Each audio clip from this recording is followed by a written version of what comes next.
Hip. Ngayon araw pala, hinakot namin ng mga kahoy doon sa terrace para ibaba kasi si Idol lilipat doon sa kwarto. Bago ang lahat, ako nga pala si Edsong Serpetero. Ito ang kwento at video ko. Kahit mahirap ang buhay, lumalaban sa buhay.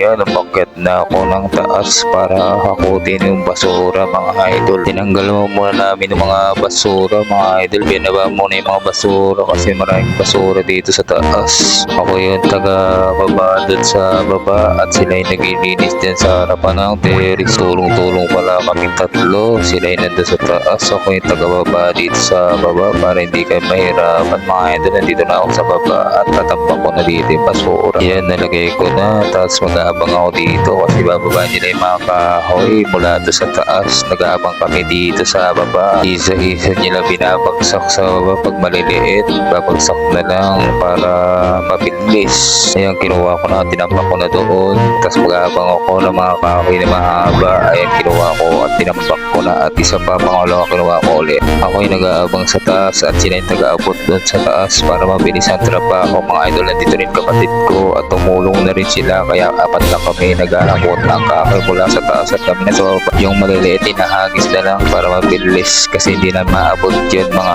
idol. Kaya pala nang binababa yung mga kahoy kasi masikip na yung terrace doon mga idol. Kaya binababa namin dito sa baba para dito naman sumikip sa baba. Kami rin pala yung nag-akot dati para akyat doon sa taas. Kami rin pala magbababa dito para ibaba dito sa baba.